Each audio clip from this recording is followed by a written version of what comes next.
welcome to the X22 Report. My name is Dave, and this is episode 229, and today's date is December 3rd, 2013. And the title of this episode is, Are Institutions Dumping Billions of Dollars of Stocks Before the Collapse? And I'm going to say, yeah, they are. At the start of this year of 2013, we saw a lot of insiders, a lot of institutions selling billions and billions of dollars of stock. And what's happening right now, the pace of them selling the stock is accelerating. We've also seen this in the housing market because both of these are in a bubble.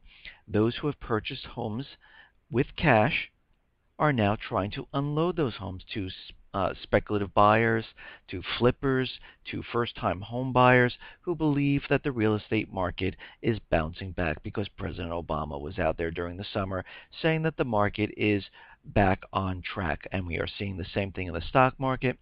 The Dow has reached 16,000 points, and it's a little bit lower today, but it's right around that mark. The S&P is around 1,800. It's a little bit lower today, but don't worry, they'll pump it up again. And the NASDAQ is around 4,000. Those people who believe that the market's going to continually rise are now starting to get in. They think everything is back and recovering the way it was, back in 2005, 2006, when the market was climbing, and they believe that the recovery is actually happening. Obama has Biden and a lot of Democrat leaders out there campaigning to let everyone know that the recovery is here. The Fed is out there telling everyone they're going to taper. The unemployment rate is coming down. We understand right now by December 28th, another 1.3 million people or so are going to drop off if they don't extend the unemployment, and that will make the unemployment rate go down. So they are setting this up for the next great false flag event where they can blame another country, and all eyes will be on that country for the collapse of the United States. And this is what's happening right now. But let's take a look at the economic collapse news and see what's happening around the world here. In the UK, what we are seeing now is the people in the UK are using their savings to cover the rising cost of living. And Britons are paying for the rising cost of living by raiding their savings right now. Households are pulling money out of their savings account at the fastest rate in modern record.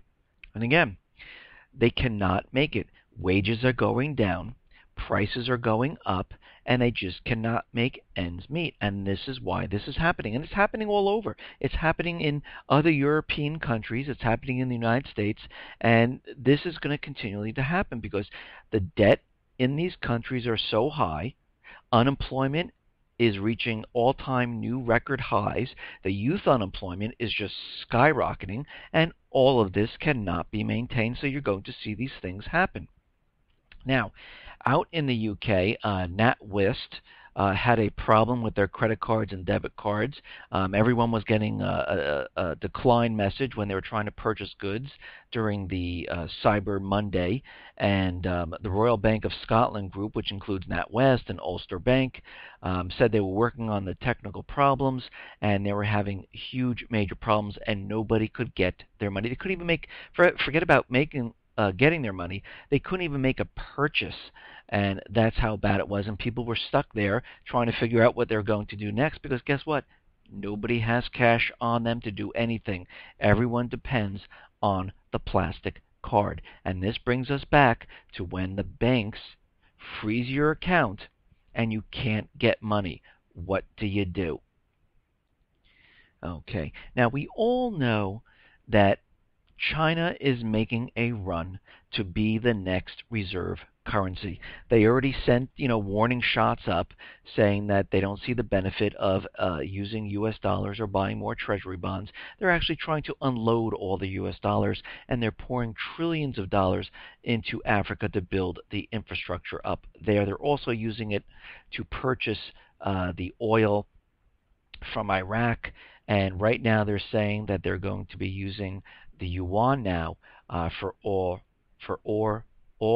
oil sales. And right now the Chinese yuan surpasses the euro. It is the second most used currency in trade finance right now.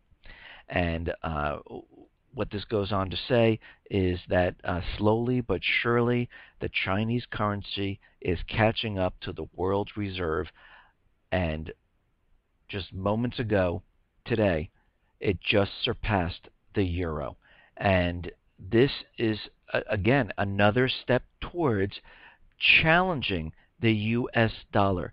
And what do we see happening with the U.S. dollar at this point? We see the United States, the central bankers, completely losing control of the Middle East. So right now they have the illusion of peace with Iran. Of course, if you go back 30 years, they've been telling us that Iran's around 3 to 5 months away from creating a nuclear weapon. They also told us that you cannot work out a deal with Iran because they're not like us. They're insane. They just can't be talked to. The same thing with Syria. And right now they have the illusion, and the world is looking at the United States making peace with Iran. Again, this is an illusion. This is to throw everyone off and to make them think that everything is going in a peaceful, orderly manner. But meanwhile, what's happening is the central bankers and the U.S. government is losing control of Egypt. It is losing control of Saudi Arabia. It is losing control of Yemen. It is losing control of Lebanon. It is losing control of all these Middle Eastern countries. And when there is a threat to the U.S. dollar as the reserve currency, you will see troops being moved in to secure the natural resources. And we see this happening in Libya. The United States has already sent the military in there to train the Libyan military on how to handle this, and this is always the first step. Always send in the people to train, and then eventually more soldiers come in, more equipment comes in, more military assets are added, and before you know it, the U.S. is controlling the whole entire region. Now, out in the EU, the credit rating agencies, Fitch, S&P, and Moody's, are under a penalty threat from the EU. The EU regulator is threatening to fine or deregister three of the top credit agencies. Its sovereign debt investigation has revealed huge deficiencies in the way the agencies assign ratings, which can be a strong market movers. And we understand that these rating agencies are paid by all these investment firms, and these rating agencies didn't even see the subprime happening because they don't care about that. They just care about receiving their money. And when S&P tried to downgrade the United States went ahead and sued S&P so they wouldn't downgrade them again. And it was like a slap in the face, like, don't you do this to us, or we'll take action and make it very difficult for you. And the report went on to say that the ESMA's investigation reveals shortcomings in the sovereign ratings process, which could pose risk to the quality, independence, and integrity of the ratings and the rating process. Seriously? I mean, does anyone really look at these rating agencies as the standard to go by? They're wrong about 99% of the time right now. Now, like the title of this report, institutions have been dumping billions of dollars of stocks all year. But now the selling has really accelerated. It has really picked up. So what has happened is that big institutions unloaded around $2.3 billion from their U.S. equity portfolios the last week of November 29th. And what this report shows, that institutional flows suggest a waning confidence in U.S. equities. And just last week, it increased to $2.47 billion, and they're seeing this climb, and they're expecting more institutions to start selling billions and billions of dollars. And usually when the stock market or treasury bond market or real estate or anything that's where a bubble is forming, and we see this, and the graphs look exactly the same as in 1929, the dot-com, the 2008 crash, and we're seeing the same graph type of look, and it looks like a bubble. And what usually always happens is that the insiders, the institutional investors, realize what is happening and they cash out and they rotate the money into the retail investors who believe that the market is going to continually rise and they're going to make out like bandits. But what normally happens is they're holding all the stocks while the market comes crumbling down. And we see this happening again, and now they are pulling out. We see again the same thing in real estate, and all the banks, all the financial institutions, they understand what's happening. They realize what's going on here. They understand eventually the system is going to crash, and they've been making preparations for a collapse of the system. And right now, in my reports that I've done many, many times over, the FDIC Bank of England document is a document which is on the x22report.com site. If you go to resources and there's a pull down menu and just go to documents, this document allows the banks to do bail-ins. And what we're seeing right now is that bail-ins and deposit confiscation coming. Noonan confirms at a Future of Banking in Europe conference. A major conference on the future of banking yesterday heard contributions on a European banking union which is being negotiated by Eurozone finance ministers. One of the aspects of the union will be a bail-in of deposits when banks fail in the future. Michael Noonan, Ireland's Minister of Finance, confirmed yesterday that bail-ins or deposit confiscation will be used. So it is now the case that in event of a bank failure, your deposits will be confiscated. And we understand this and we know this. And because of the Dodd-Frank Act, there can no longer be bailouts by the governments. And just to be clear on all of this, the EU, the UK, the US, Canada, Australia, and New Zealand all have plans for bail-ins in the event of banks and other large financial institutions getting into difficulty. And there are other nations that are looking at the FDIC Bank of England document and creating their own. I believe Switzerland is doing that right now. Now, Jeffrey Lacker of the Fed, okay, and he is going to be testifying in front of Congress that the biggest U.S. banks have relied on raising short-term cash because they have expected the government to step in if their strategies fail. But again, according to the Dodd-Frank Act, it requires that J.P. Morgan, Chase, Goldman Sachs, Citigroup, Bank of America all draw up living wills or blueprints for how they would possibly go through a bankruptcy without government support, because with the Dodd-Frank Act, there are no more bailouts, period. And right now, Jeffrey Lacker is saying that he's requiring banks to beef up their living wills to make preparations for a bankruptcy. And what is that called? That is called a bail-in. And this is what's happening right now. This is what he's telling Congress because they know what is coming. How do they know this? Because they're the ones who are creating it. They are the market. When everything is pulled out, I think in 1929, during the crash, the insiders, the institutional investors, the central bank, pulled out and called in all the loans. They knew exactly what was happening, and they made the market crash. Here, we're reaching the tipping point right now, and they understand what is happening.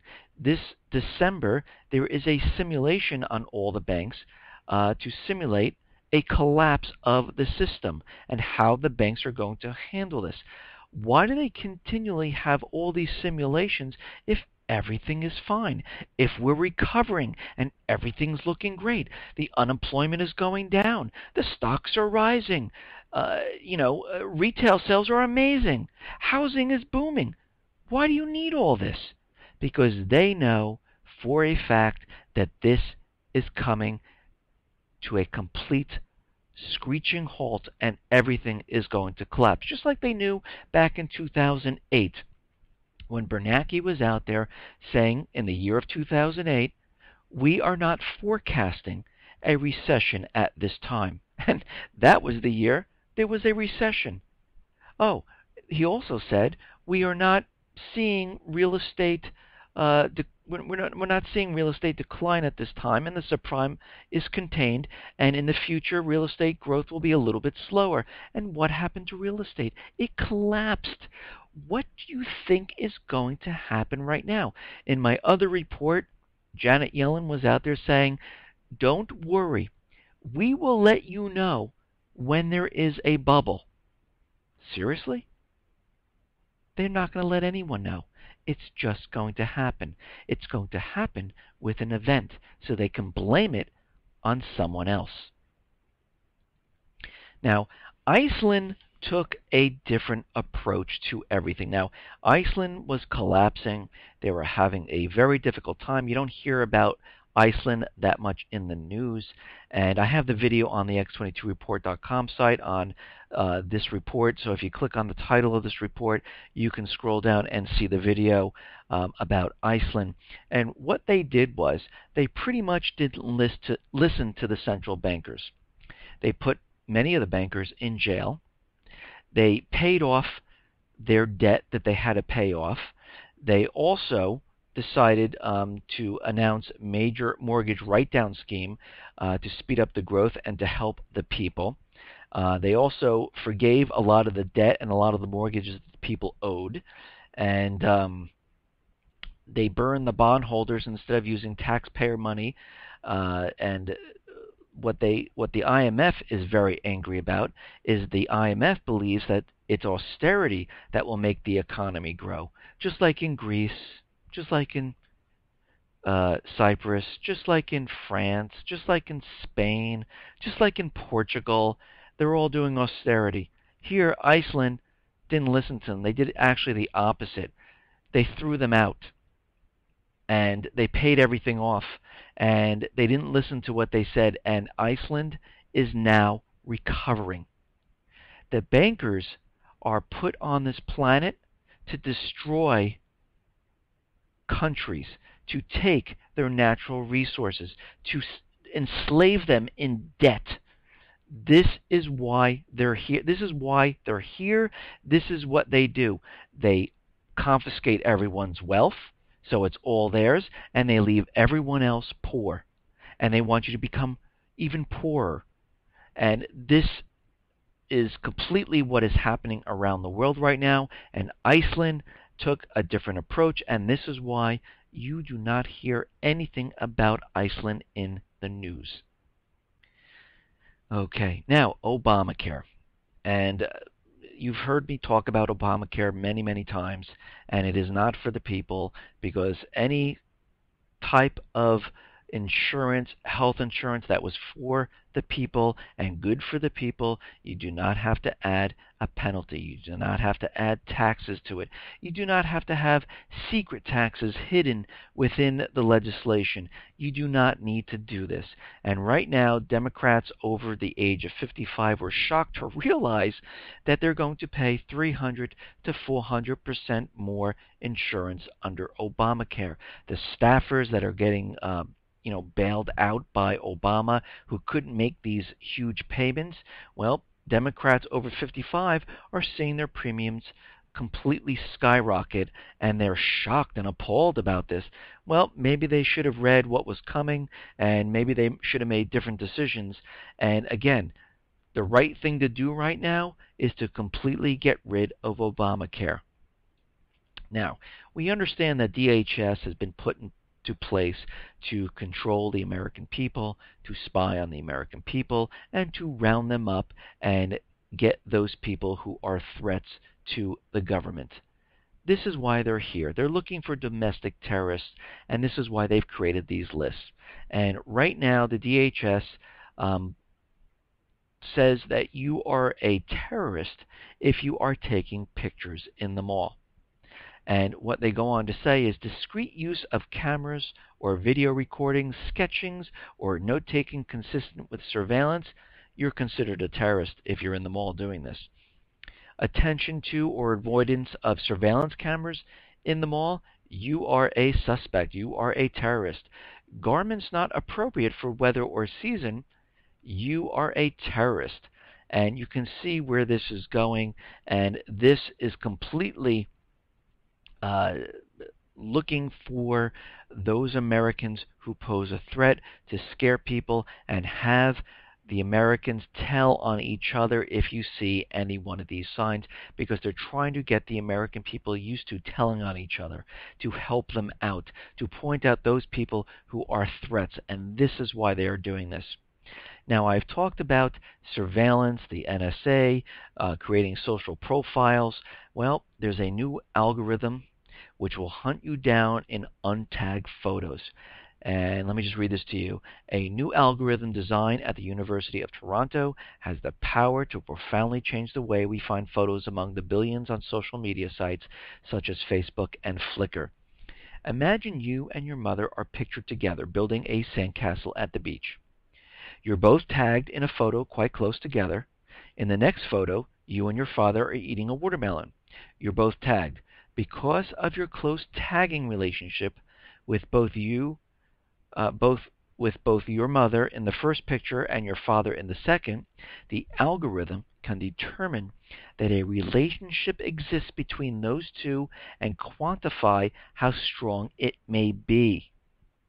In a third photo, you fly a kite with both parents, but only your mother is tagged.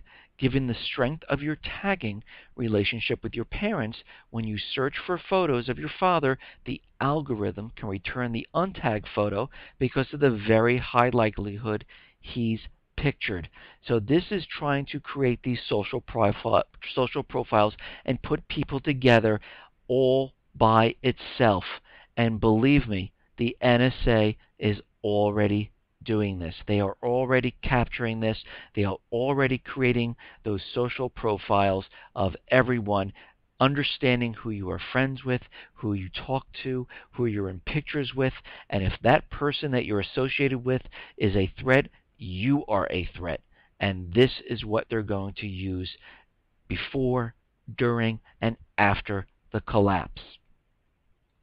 Now, like I said in the beginning of this report about Libya and how the U.S. is sending troops down there to train the Libyan military, right now, Libya has issued an ultimatum on December 15th to the militia that is occupying the oil facilities.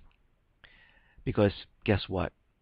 There's a threat to the reserve currency for selling the U.S. dollar using the oil in Libya. So now there's a threat, and that's why the U.S. is there. So the Libyan army has given the militia an ultimatum to end their takeover of oil fields and ports. The army told former rebel militias that they must end their occupation of oil export terminals at the eastern port of Ras Lainouf. And again, if they do not, they will use force to remove them, because now it is a threat. They are blocking the supply of oil and the sales of oil, and that is a direct effect on the U.S. dollar, and this is why this is occurring at this time. Now, Russia and Greece clinch a new arms deal. Russia and Greece signed an agreement on Tuesday to boost weapons trade and cooperation between their arms industries. And we see this happening all over the place. We see Russia and China making deals all over the place. Russia is making deals with Egypt. Russia is talking to Saudi Arabia. Russia is making deals with North Korea. China is making deals with the yuan all over the globe right now.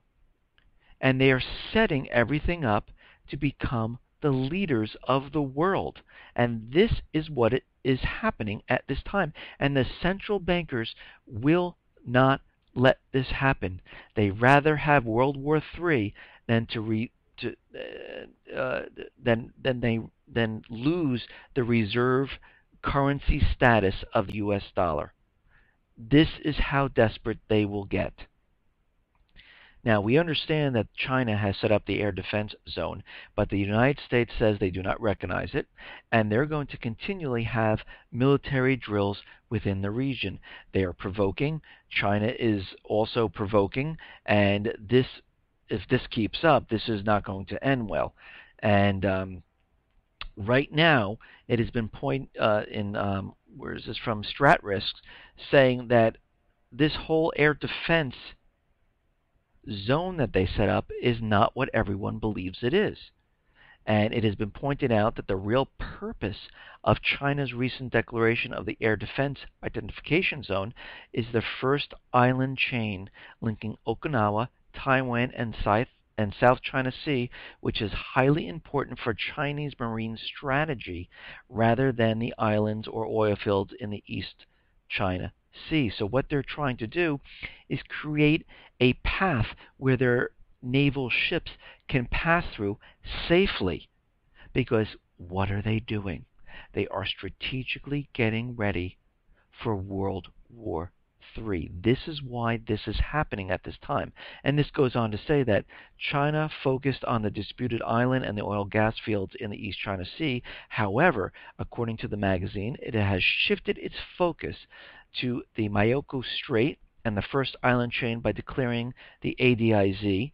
If the Chinese Navy takes possession of the strait, it can navigate beyond the first island chain without any interference from Japan to aim for the second island chain of Saipan, Guam, and Indonesia. So it's trying to create a path where they will not be bothered and protected from Japan and the U.S. fleets out in the Pacific. And this is strategically getting ready for World War III. Now, we understand that the EU, the United States, are all working with Iran for peace. But right now, the Islamic Republic of Iran shipping lines says the European Union has imposed fresh sanctions against the country by banning Iranian vessels from using its ports and shipping lines despite the recent nuclear deal in Geneva. Despite the deal reached during recent Geneva talks between Iran and the six major world powers, in which it was agreed that no new sanctions would be imposed on Iran, the European Union has banned the entry of Iranian vessels into European shipping lines. And, this, again, here we are. They agreed, and now the European Union is going against the agreement that was made. So we're going to have to see how this plays out. Now, a top Iran general said the following: the leader of the Iran's Revolutionary Guard is warning the West. Any agreement reached in Geneva must guarantee the Islamic Republic's full nuclear rights or it will be voided.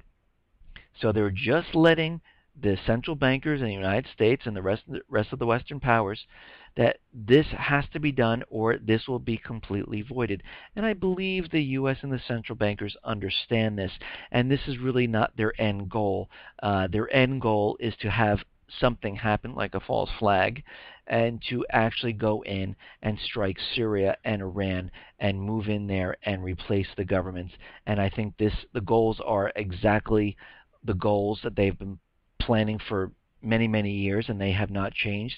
They're just using a different approach to reach those goals. And we see already with Syria, with the sealed information from the UN that Assad has committed war crimes, and they did this with Gaddafi, and they're doing the same exact approach right now. In this way, and make it easier, the United States doesn't have to vote about going in and striking Syria. It will be the UN resolution where they then can take the NATO forces and with the US, of course, and move into Syria. They did this with Libya, and they're doing this now with Syria. But Russia is out there saying that this is all a bunch of BS, and they want to know what kind of war crimes did the Human Rights Commissioner specifically mean? And do they have evidence that proves the Syrian government authorized the crimes? And we have been studying these reports since the beginning, and we have three remarks. The first one is about methodology, the second one is about standard of proof, and the third one is about defining the responsibility of who committed what.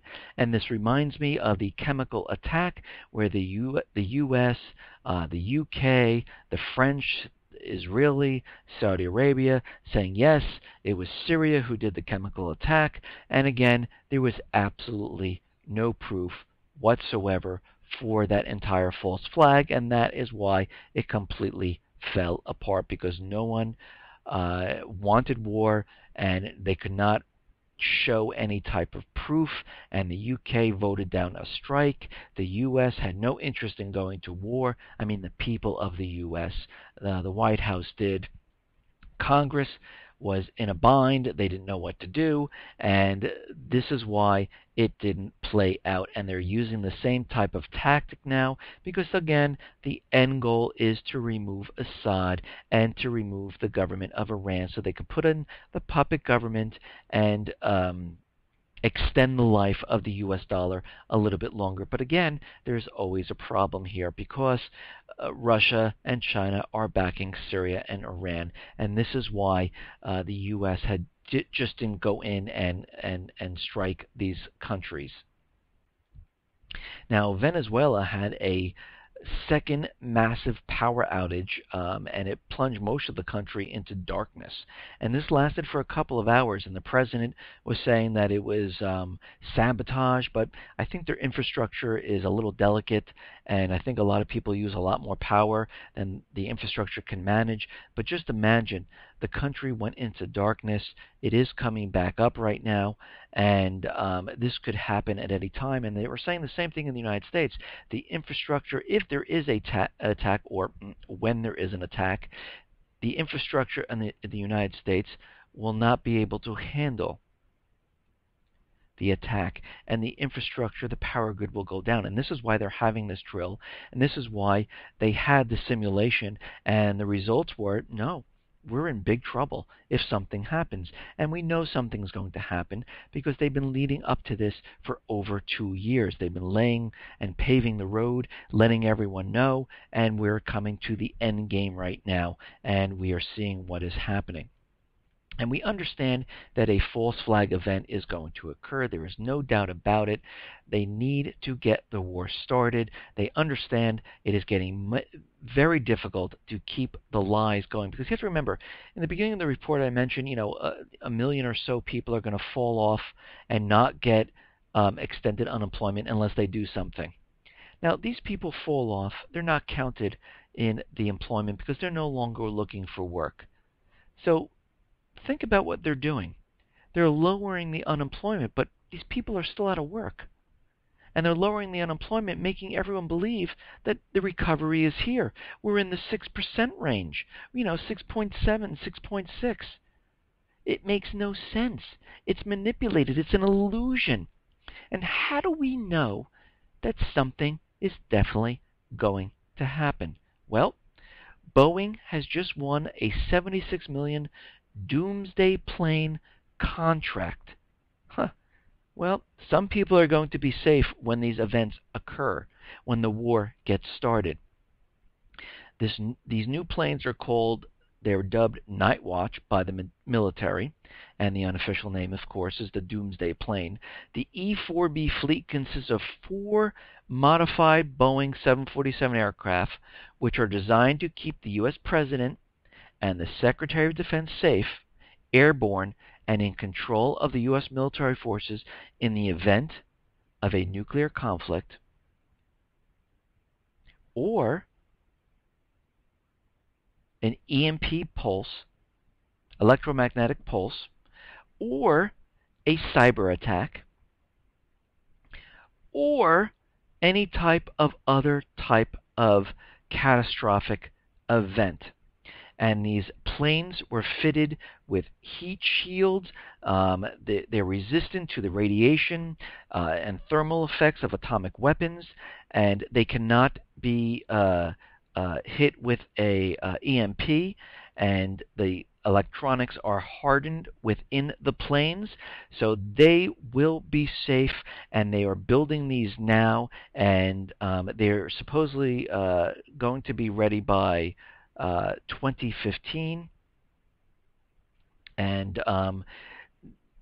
all of them will be ready by 2015, but I think the first one will be ready sooner.